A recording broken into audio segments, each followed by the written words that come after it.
Hello, good afternoon. Ako po si Mr. Gilberto Amigos from Santiago City. Si-share ko lang po sana sa inyo yung nangyari sa akin noong March 11. Nagkaroon pa ako ng mild stroke. Nakumpine pa ako ng ospital.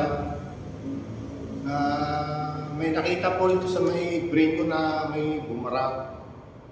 Tapos yung mga blood sugar ko talagang mataas. So, na-confine ako ng 4 days. After that, pinayagan naman ako ng doktor na lumabas.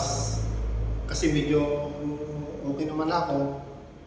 Pero na-confine ko nga pala ako, dinala ng ospital, medyo iwi na po ako. Yung panga ko, naninigas na. Itong kamay ko, itong kanan, talagang mandid na po, wala akong maramdaman. Hawakan ko man yung baso, parang hindi ko nararamdaman eh. Kala mo, mababasag na sa higpit. Yun po ang pakiramdam ko nung time na yun. Tinamaan ako ng mild stroke. Buti nga po, takbo ko pa yung sarili ko sa ospital. Nakapagmaniho pa ako, liparada ko pa ng matino. Tapos nagpa-check up ako, kinunan ako ng blood pressure. 225, 120. Yung pong naging BP ko nung time na yun.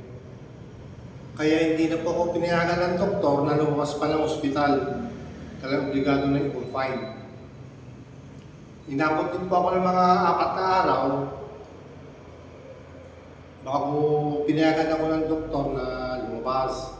Ngayon may mga binigay po sila mga gamot. Yung pang tinuloy-tuloy ko hanggang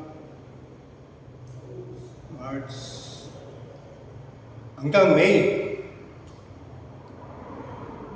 And that time naman, may nakapagsabi sa akin na pagkwento, yung kaklase kong pare, si Father John, na taga Ilocos, may kwento po sa akin na mayroon daw po siyang ginagamit na gamot.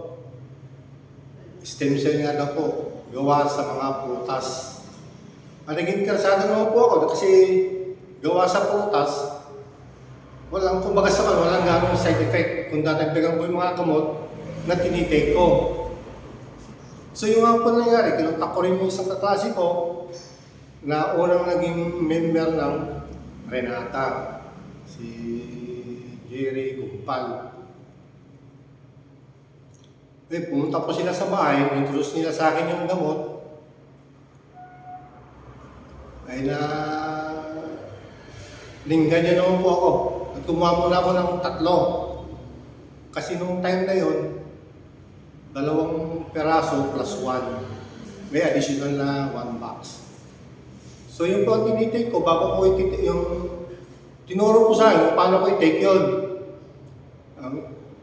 Wala pang pagkagising ko, yung malalamang pinchang ko, yun daw pagtitik nun, itataktak na sa may dila.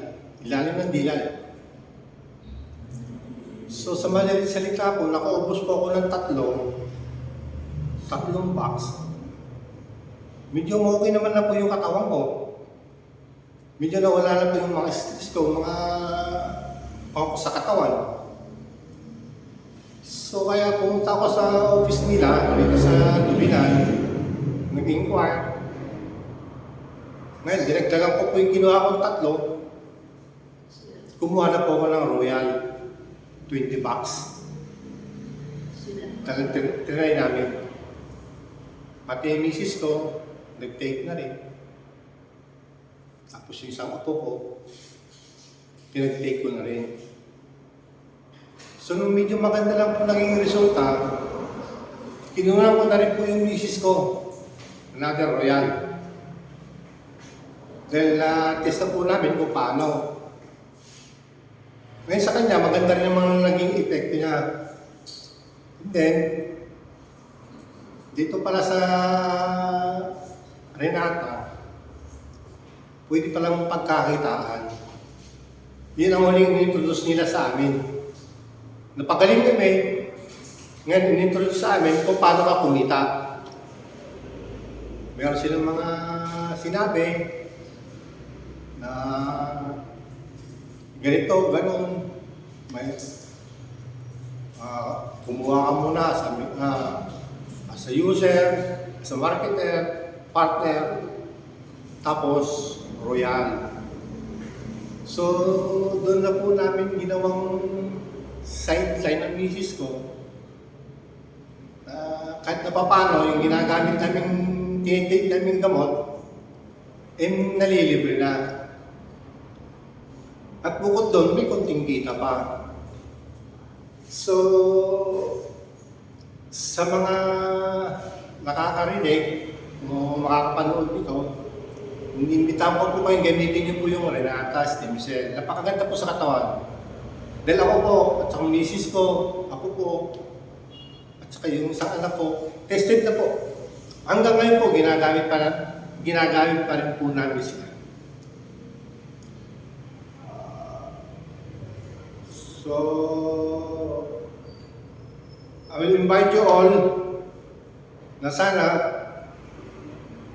isa rin kayo sa mga gagamit ng Renata Stem Cell. Thank you po.